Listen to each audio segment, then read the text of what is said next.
Another part of this I find fascinating is the way data helps us find stories. Rather than getting a whole team of reporters to go out and discover stuff and investigate stuff, you've got a bank of 2 or 3 data journalists who will go through reams of numbers and say, great story there. You still have to send the reporters out, though. I mean, the story doesn't end with a spreadsheet. That's really bad data journalism, actually, and boring. I mean, we won't see them, but it's really boring when you have a story that's just numbers and no people. I mean, we all, I think most of us, came into journalism because we love to tell stories. I love to find those stories in the data and work together with reporters who then have a different stepping stone than if you just would send them out into, I mean, where would you send them? I can tell you where we would go, where we should go to do our reports about London property or whatever. I mean, data gives us a starting point, and it helps us find the stories. But we can't stop there. We have to do the reporting as well. All right. Well, let me put it this way then. When you're asking any of these people, when you're looking for your next journalist at The Guardian, are you looking first and foremost for a good data person or first and foremost for a good writer? Well, for my team, who is the data journalism team, I would look for a person who has somewhat of a structured mind and very good attention to detail, and foremost, who is a good journalist. The technical skill, I can always teach them the technical skills. It has to do with curiosity, it has to do with attention to detail. I think that is one of the most important things. Tom Bergen, I don't know if you know, but Tom is one of our journalists who uncovered a lot of the corporate tax avoidance stuff, the Starbucks and the Googles and what have you a few years ago. I'm sure you all read those stories. Tom, when you look at that sort of investigation, was it the interpretation of the numbers and writing the story that excited you, or was it looking at those numbers and finding the story in them that excited you? I mean, I think that the thing with data is you can see a trend and it might look interesting, but it is the story behind that and the intention behind it which is often interesting. So, if I think about a story I did at the end of last year, it was about the big investment banks here not paying any tax. Well, that's interesting, but unless you're actually showing why they don't pay tax and that's something we should be concerned about, then you don't really have that interesting a story. Okay, you're going to get some headlines, but still the key is the driver behind it. And I think that, you mentioned there the Starbucks story, and I think that was something that was a lot of work on data diving and analyzing accounts. But essentially that came down to one simple thing, and the reason that it resonated with people was because it showed that there was an inconsistency, perhaps a lie there. A company is saying on the one hand to the tax authority, we make no profits, therefore we should not pay any tax. On the other hand, they're telling their investors they're making a lot of money here. And there's an amazing amount of work that goes behind that, the way that we can hold that up and say that's something that is questionable because of the investigations, the accounts, and interviewing former employees, etc. But essentially what you're doing is taking a lot of complicated stuff and just kind of almost having that aside, but showing up there's a lie here. If it's Google saying we don't have salespeople in London, that's why you don't have to pay tax. Yeah. We go out, we find the salespeople. So it's trying to convert something really complicated into something simple, and therein is the journalistic exercise, I guess. But you've got that head on your shoulders, right? Well, yeah, you've got. I guess when I'm looking at stuff, I'm not generally actually trying to find a trend per se. Okay. That's really a starting point. Okay. Then what I'm trying to do is visualize a system. So what I'm looking at is, okay, that's a bit odd. There's money going there. There's a lot of trade to that particular place. And then I'm conceptualizing, well, what kind of operation is this? Is this really a profit-making normal enterprise? Or is it a money laundering enterprise, or is it a tax avoiding enterprise? So I'm trying to visualize the system. You talked about, and I know you can't talk much more about the project you've just embarked upon, but is that sort of thinking, is that going to be more your thinking going forward in your journalism, your day-to-day work? Yeah, I think so. It's about looking for those trends that you may have got hints of from the ground. And I mean, Yemen's particularly difficult because you can go up to 3 people and ask them the same question, and you'll get 10 different answers. They'll contradict themselves even. So it can be very confusing sometimes when you're getting a series of information on the ground, even when 3 or 4 people are backing it up, and you always have the journalistic thing of, oh, you need at least 2 sources or 3 sources on a story. But sometimes, even in those sort of complexities where the politics is very difficult, and particularly when you're in a civil war scenario, when you've got sort of polarization of the story and people sort of feeding in propaganda on both sides. But then when you get hold of some data, and that shows a trend, and that backs up what you've been told on the ground, it's almost kind of a relief, really. And it means, okay, this is now a story. It's not, it might be a story, and I'm a bit concerned. It actually then, I know you were saying about, you know, publishers being brave about using the data, but actually in a scenario like that, it's actually, it's the fallback, really, because without it, then it could be, somebody could very easily wiggle out of it, or the lawyers could get involved, or, you know, etc. But when you've got the data to back it up, then there's very little wiggle room. But you worry about the dangers? I haven't, maybe I haven't dealt with data enough to have to worry about that. It was getting the stuff on the ground that was the dangerous part for me. It was going through sort of 450 miles of Al-Qaeda country is perhaps a little more tricky than dealing with the data at home.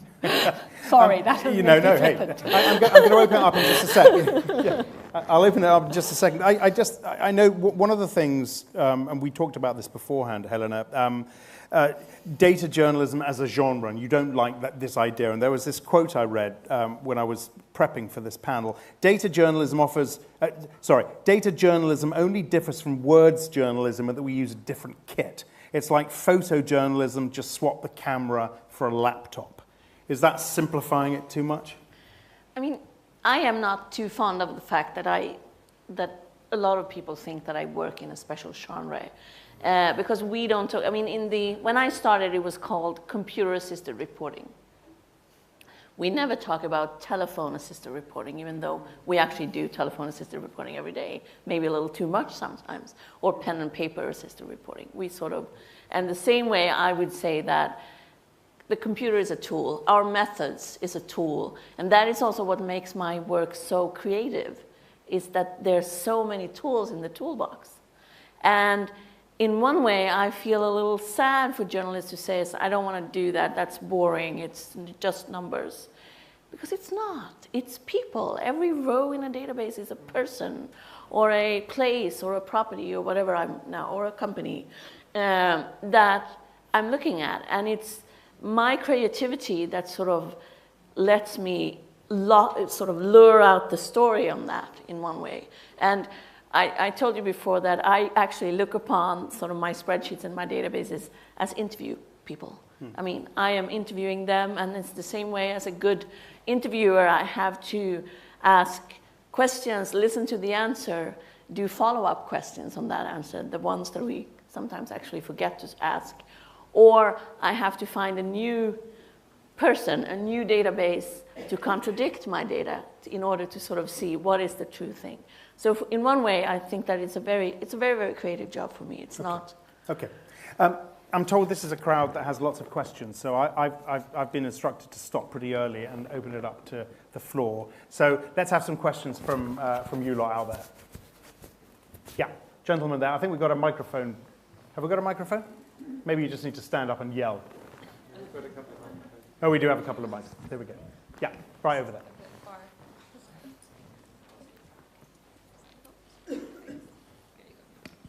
Thanks.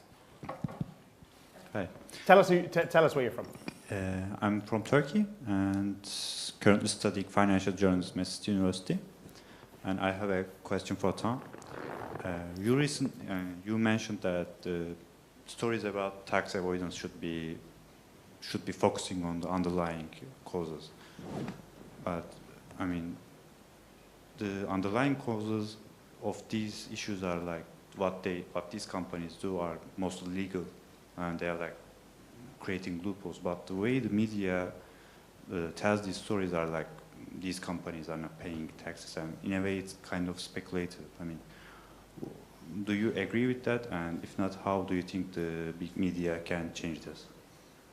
Well, I think that on the tax avoidance issue, I think what's interesting, the laws haven't changed, but I think there's been a huge amount of progress in the public understanding on that issue. About 10 years ago, corporations were shunting all their money into tax havens, and they said that's just the way big business would work. If you could understand it, you'd understand it's perfectly legitimate. Now, what we've seen is, over the past few years, because of a lot of reporting on that subject, we see, yes, it is phony. Yes, you are ripping off the taxpayer. And now if you listen to the commentary from the OECD, who provides government's advice on these issues, they say, yes, it's phony. This stuff should not be happening. 5, 6 years ago, they didn't say that.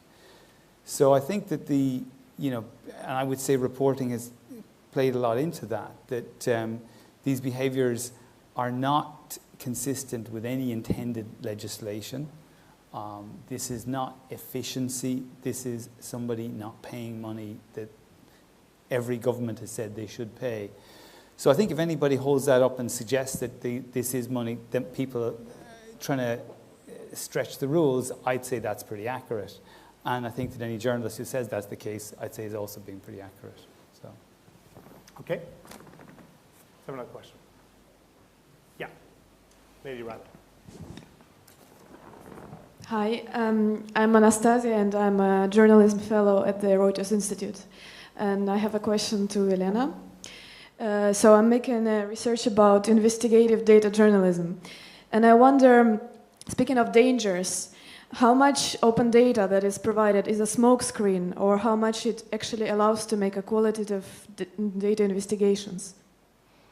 That's a really good question, because I think that if we look at the US, who sort of started this in one way, and I would say that the big open data initiative there, if you talk to data journalists on there, they would say that most of the data that is published as open data is actually quite useless for us. And it actually makes it harder for us to use freedom of information requests, because they will say, well, we have published this data, so why are you asking for that data instead? And I actually am pleasantly surprised coming to this country, because I think that the data that is provided here are in some cases, like for instance, when it comes to property, quite good. It's open, it's electronic, but still the really good data, I think it's really important that we don't use open data to cover the fact that sometimes we also have to ask for data through Freedom of Information Acts. And in some cases, you are right. In some cases, I see that they provide tons of data sets that is of agencies love statistics, for instance. And for some strange reason, they think that statistics is what we love. But statistics is always tells an old story. The statistics are always almost a year old since that incident happened that became that statistic. Whereas I'm very fond of, for instance, the Land Registry's property database, who gives me almost in real time the sales that have happened all through England, and I can go in and look at them sort of row by row. Every row is a sale. I can see the price, I can see where it happened, and that sort of thing. And that kind of data, that kind of raw data where every row is a person, a place, an event, something, that is data I would want to see more of, and that is kind of unusual to get, actually. Do you ever, okay, statistics is it's old, but when you look at some of this new data, do you ever worry that your team, your people, anyone out there for that matter, is going to interpret this in a way that's going to mislead? Constantly. Yeah. Constantly, I worry about that all the time. Yes, of course. But how do you monitor that? How do you direct that? How do you? You talk to people. You have to. I mean, this is our job. We talk to people. We talk to experts. I talk to experts in the field. I try to talk to the people who actually have done those databases to make sure that there are that I am actually. I would say that I've never done a story without sort of talking to the people that have done that data in order to make sure that I have interpreted the data right. Maybe if I've used just ONS data, because they're quite reliable, to be honest. So yes, that's a constant worry, because you can, as a friend of mine did when he made a database of all the salaries of the Supreme Court judges in Sweden, and actually made put the comma in the wrong, or the point, sorry, you have a point, the decimal point in the wrong place, and he went out and he accused one of the judges that he had made this much money extra outside of his work, and the judge threatened to sue, of course, because the decimal point was wrong. I mean, you always worry, but you check and you check again, and you talk to people, and that's what you do. If I stopped worried, then I would be worried. Yeah, go ahead, Tom. On that one, I mean, obviously the data we have is often very partial. But just journalists and non-data journalists are readily accepting of data provided to us, partial data provided to us by special interest groups, and accepting it on the basis of their own interpretation. Which is a real worry. Right? I mean, an example, I did a story last year about Greece and the shipping industry. Greece shipping industry has been living on the pig's back for the past 50 years because it's been telling everybody that they are 10% of the economy. They've received subsidized loans, every kind of tax break, and also they don't have to, their workers don't have to be covered by local labor laws. They get a whole bunch of benefits, all because they're 10% of the economy. They're not 10% of the economy in any way we'd ever understand that. It's more like 1%.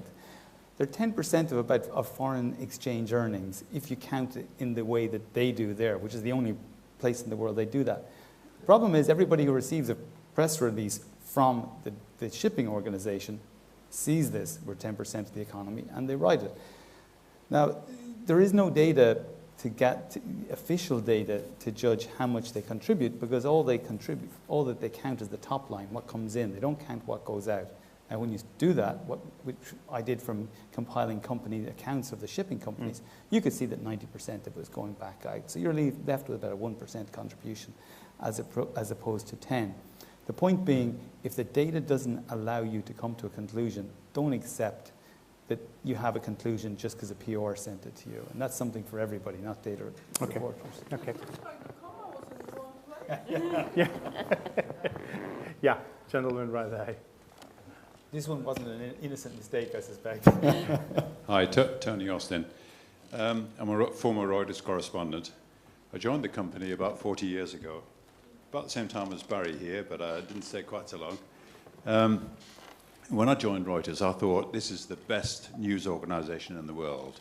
And there's something of me that still believes that. And I'm proud to do so. But I feel, unfortunately, that standards are slipping, not Reuters, but the rest of the world. And I say this because the BBC, which used to be almost as good as Reuters at being objective, I think let us down, particularly on the Brexit vote. And my question to the panel is, do you believe in an objective truth, and how are we going to promote that? Who wants to take that first? Diana. I'm one of those militant people that believes that objectivity is a myth, to be quite honest with you. Maybe that's, I write now for outlets like The Intercept, which are openly adversarial. But I mean, some people would call that standard slipping. I personally don't. And much of the work that I entered for the award tonight was published by them. But they started up because they felt standards were slipping. They weren't happy with the state of journalism in the US, and decided to sort of try and start something fresh, something new in the US that was more challenging to the status quo, really. So. I'm not one of those people that really believes that objectivity is that it is a bit of a myth, that we can be balanced in the process that we use when we go about our journalism, but we're human beings, actually. And if I went about what I was doing in Yemen in this sort of sterile objective way, there's no way that I would, for example, be calling out the Saudis for violations of international humanitarian law, which if you spent any time on the ground in Yemen are quite clear and blatant. Yep. And I think that would actually be wrong of me to walk away and say, well, this is what the Saudis said, this is their defence, etc. So you also disagree with the way the BBC covered the Brexit referendum? Tom? Yeah, standard slipping are hard to judge. I mean, I think that Reuters, that the standards have improved. I mean, I think certainly on the one I talked about in readiness to stand up to power that can hurt the organisation, I've certainly seen a readiness to confront corporations. It's much stronger than the past. But in terms of objectives, I mean, I cover a different kind of reporting to so I would say yes, and maybe that you'll say I would say that. But I think that if you look at Brexit, for example, I think that there are certain things that are just both conceptually and legally possible, and there are things that are not. Now, the kind of trade deals that we can have. For example, Britain is a big, apologies for getting a bit technical here, but Britain's a big exporter of services. If you want to have a trade deal, you really want it to be something that allows you to export services, not widgets, because we don't export widgets. So then, for a data reporter or other kind of investigative kind of technical reporter, you go out and say, well, does anybody have these trade deals outside the EU? If they don't, well, then you're saying, clearly the people who say we have no problems outside Europe and we can cut trade deals with China, but their analysis is pretty bad. Now, I don't think that that's being biased. I don't think it's being anti-Brexiteer. I think it's just being factual. So I think with the kind of work that I do, that I can show you that money ended up in Bermuda. It didn't end up being taxed anywhere. Or I can show you factually that this medical equipment that goes into Siberia at 3 times the price, and I can show you exactly which shell company ended up with the money. And so and you can see on the basis of that, where regulatory failings are. I think you can be objective. I'm not bothered by that. Okay, Helena, let's get your viewpoint then. Yeah. Having spent 20 years at National Public Television, where we, by law, are obligated to be objective, my answer is in one way no to that question, because we always have a perspective as a journalist. I have a perspective that is different than you and you. But that said, I will also say that if we talk about objectivity as he said, she said, and just sort of giving those 2 viewpoints and thinking that we're objective just because we give those 2 viewpoints, I think that the reporting that the 3 of us do takes us one step further. We go in and we try actually to explain and not just sort of take that for granted. So in that way, I'm striving towards that. I think it's hard. I'm not sure that but to strive for that, yes, but to succeed, maybe not. Okay, thank you. Anyone else? Yeah, gentleman right here. Got time for a couple more. Thank you. I'm Derek Thorne from the Thomson Reuters Foundation. Very quick suggestion for Iona. I think you should take a Brompton to Yemen. Folding bike is probably your best bet. But my question is actually about this idea of the front line. I was wondering, this is probably for Helena and Tom mostly, but I was wondering to what extent the tax haven is the front line, because if you're looking at the ownership of a mansion in London or a suspicious company and you're following that trail, then the trail probably stops at a tax haven, also known as a secrecy jurisdiction. That's where you can't find out who the owners are, and unless you have a big leak, then you're stuck. And so is that one of the key front lines, and do you have any hope that that is going to be broken through by anything other than a leak? Tom? This has got you a bit more experience. I mean, I guess this comes to one of the questions about the dangers is because, in my case, I came up against Mossack Fonseca. It's the end of the road. You fortunately got a bit beyond that. And so I end up looking for proxies for a lot of things, and then therein can lie the danger. Sometimes maybe, if people won't comment when you put things to them, and you maybe have erroneously interpreted something. But I'm not optimistic about getting a lot of data out of them, so I generally try and find other, proxy information. What I mean specifically could be a particular company might not publish any accounts, but I can find other ones who do business with it, who've got notes in their accounts buried down in it that give you some insight in there. So, yes, they are certainly a sort of front line in financial transparency, and I think that you know, in terms of trying to tell the truth about, you know, the world that we live in, certainly the Western world, and how fair it is. I think that is a front line, and how successful we can be on it. It maybe, you know, with the kind of experience you've had, you can shed more light on it. Well, I think that with one of the things with the Panama Papers, and actually with the previous projects like LuxLeaks and Swiss Leaks and offshore, is that